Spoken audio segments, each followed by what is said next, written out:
2014లో ఏదైతే ఉందో TDP manifesto అయితే మీరు చూశారు. 2019లో వైఎస్ జగన్మోహన్ రెడ్డి మేనిఫెస్టో మీరు చూశారు. ఈ మేనిఫెస్టోని పూర్తిగా ప్రజలకి చేరేలాగా ఎవరు అమలుపరిచారు? ఎవరు అమలుపరిచారని నన్ను అడిగేదానికన్నా కూడా ఈ రాష్ట్రంలో ఉన్న సామాన్య ప్రజలను కానీ సామాన్య ప్రజాకాన్ని ఎవరిని అడిగినా కూడా జగన్మోహన్ రెడ్డి గారు ఎన్నికల్లో ఇచ్చిన నవరత్నాల హామీ కానీ మేనిఫెస్టో గురించి కానీ తర్వాత మేనిఫెస్టోలో ఇవ్వని అంశాల గురించి ఏమేమి నెరవేర్చారు, ఈ రాష్ట్రంలో ఉన్నటువంటి పేద బడుగు బలహీన వర్గాలకు సంబంధించిన ప్రజలకి, ముస్లిం మైనార్టీలకు సంబంధించి, పేద విద్యార్థులకు సంబంధించి, అవాతాతలకు సంబంధించి ఏదైనా సరే జగన్మోహన్ రెడ్డి గారు ఏం చేశారు, చంద్రబాబు నాయుడు గారు ఏం చేశారని చెప్పేసి మీరు ఎవరిని అడిగినా కూడా ఈ రాష్ట్రంలో మీకు ఖచ్చితమైన ఆన్సర్ వస్తుంది. చంద్రబాబు నాయుడు మోసాలతోటి వెన్నుపోటులతోటి అధికారంలోకి వచ్చిన చంద్రబాబు నాయుడు గారుకి క్రెడిబిలిటీ, నమ్మకం, విశ్వసనీయత, పారదర్శకత అనే మాటలతోటి అధికారంలోకి వచ్చిన జగన్మోహన్ రెడ్డి గారికి నక్కకి నాగలోకానికి ఉన్న తేడా ఉందని స్పష్టంగా చెప్పగలను. కానీ మీరు ఇక్కడ చూసినట్లయితే ఏపీలో రాజకీయాలు శరవేగంగా మారిపోతున్నాయి. షర్మిల ఏపీ కాంగ్రెస్ బాధ్యతలు స్వీకరించబోతుంది త్వరలో. అటు చూసినట్లయితే ఈ వార్తలు సో ఇప్పుడు తెలుగుదేశం పార్టీ అనుకూల ఛానల్లో అతి త్వరగానే ముందుకు తీసుకొచ్చి వేస్తున్నారు. దీని వెనకాల కుట్ర ఏమైనా ఉందంటారా? ఖచ్చితంగా షర్మిల గారు మా గౌరవ వైఎస్ రాజశేఖర రెడ్డి గారి తనయ.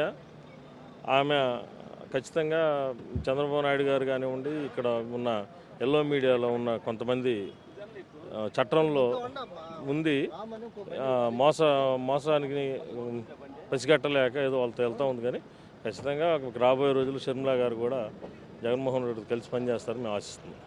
రాజశేఖర రెడ్డి గారు మీరు చూసినట్టయితే పేద ప్రజల కోసం పాటుపడ్డాడు. రెండోసారి కూడా ముఖ్యమంత్రి గెలుస్తున్నాడు. జగన్మోహన్ రెడ్డి గారు మళ్ళీ అట్లా రెండోసారి మళ్ళీ ముఖ్యమంత్రిగా గెలవగలుగుతారంటారు? 100%. అసలు ఇంకా ఈ రాష్ట్రంలో ప్రత్యామ్నాయం అనేది అసలు లేనే లేదు. ఈ రాష్ట్రంలో రేపు జరగబోయే 2024 సార్వత్రిక ఎన్నికల్లో జగన్మోహన్ రెడ్డి గారు ఏదైతే నినాదం పెట్టారో వై నాట్ 175 అనేది ఖచ్చితంగా రీచ్ అవుతాం.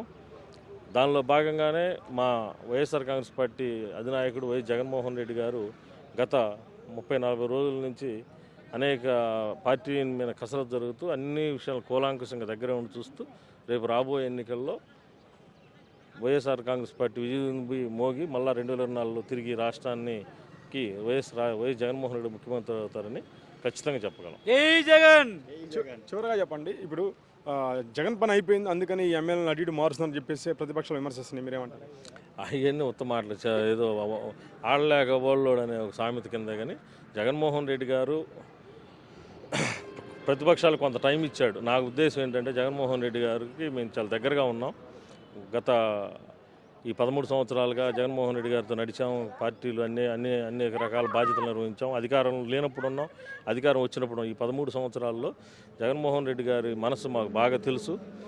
ఆయన ఇప్పుడు ప్రతిపక్షాలకు కొంత టైం ఇచ్చాడు, కానీ ఆ టైంను వాళ్ళు ఉపయోగించుకోలేకపోయారని నేనైతే భావిస్తున్నాను. రేపు జగన్మోహన్ రెడ్డి గారు ఎన్నికల ప్రచారంలోకి రానంత వరకే వీళ్ళ నాటకాలు కానీ ఎల్లో మీడియా కానీ వీళ్ళంతా కానీ ఒక్కసారి జగన్మోహన్ రెడ్డి గారు ప్రజాబాహుల్యంలోకి వచ్చి మైక్ తీసుకొని ఈ రాష్ట్ర ప్రజలకి నేను ఏమీ చేయలేదా, ఏం చేశాను, మీకేం చేయలేదా అని చేతులు ఎత్తమన్నప్పుడు ఈ రాష్ట్రంలో ఒక చేయి కూడా పైకి లేవదని చెప్పి మేము బలంగా విశ్వసిస్తున్నాం.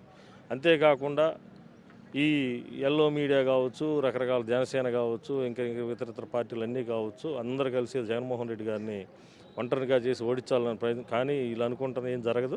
జగన్మోహన్ రెడ్డి గారు ఒంటరి కాదు. ఈ రాష్ట్రంలో ఉన్నటువంటి 3,80,00,000 మంది ఓటర్లు జగన్మోహన్ రెడ్డి గారు అంటున్నారు. ఖచ్చితంగా రాబోయే ఎన్నికల్లో సింహం అంటే సినిమా డైలాగ్ ఉంటుంది, కానీ సింహం సింగిల్గా వచ్చింది, పందులు గుంపులుగా వస్తాయని సినిమాలో రజనీకాంత్ చెప్తాడు, ఆ సినిమా డైలాగు. అదే మాదిరిగానే సింహం బయటికి రానంతసేపు, తాడేపల్లి ప్యాలెస్లో ఉన్నంతసేపు సింహం ఈ ఆటలన్నీ సాగుతాయి. కానీ తాడేపల్లి ప్యాలెస్ నుంచి సింహం ఒకసారి బయటకు వచ్చినప్పుడు ఈ రాష్ట్రంలో మీకు చిన్న ఉదాహరణ చెప్పి నేను సెలవు తీసుకుంటాను. మీరు అందరూ డిస్కవరీ ఛానల్ కనుక చూసినట్టయితే డిస్కవరీ ఛానల్లో మన ఒక మైదాన ప్రాంతం, అడవి మైదాన ప్రాంతంలో కుందేళ్ళు, జింకలు, దుప్పులు అన్నీ ఉంటాయన్నమాట. అన్నీ తిరుగుతూ ఉంటాయి. సింహం మాత్రం ఎక్కడో ఒక కొండ చాట్లోనో అడవి చాట్లో ఉండి చూస్తూ ఉంటుంది. ఆ సింహం అక్కడ కూర్చున్నంతసేపే అవన్నీ అక్కడ ఆడుతూ ఉంటాయి. ఒక్కసారి సింహం పైకి లేచి ఆ కొండ రాయి మీద నుంచి కానీ పెద్ద గాండ్రించిన ఒక్కసారి ఆ రాయి మీద నుంచి మైదానంలోకి దూకిన ఈ కుందేళ్ళు దుప్పులు జింకలు ఎన్ని పటాపంచలు ప్రాణభీతితో పరిగెత్తాయి. అదేవిధంగా జగన్మోహన్ రెడ్డి గారు బయటకు రానంతసేపు ఈ జింకలు ఈ కుక్కలు ఈ అరుపులు కూడా ఒకసారి సింహం తాడేపల్లి ఫ్యాన్స్ బయటకు దూకిన తర్వాత ఈ ఏమీ ఉండవని చెప్పేసి తెలియజేస్తూ కార్యకర్తలకి వైఎస్ఆర్ కాంగ్రెస్ నాయకులకి అందరికీ కూడా నేను ఒకటే చెప్తా ఉన్నాను, వచ్చేది మన ప్రభుత్వమే. మీరు ఎవరు కూడా ఎల్లో మీడియా తెలుగుదేశం జనసేన మాటలు నమ్మొద్దు, బలంగా పనిచేయండి. ఖచ్చితంగా 2024లో మన వైఎస్ జగన్మోహన్ రెడ్డి గారు ఈ రాష్ట్రానికి ముఖ్యమంత్రి అవుతున్నాడు. వైఎస్ఆర్ కాంగ్రెస్ పార్టీనే విజయం సాధిస్తుందని చెప్పేసి తెలియజేస్తాం. జై జగన్. జై జగన్.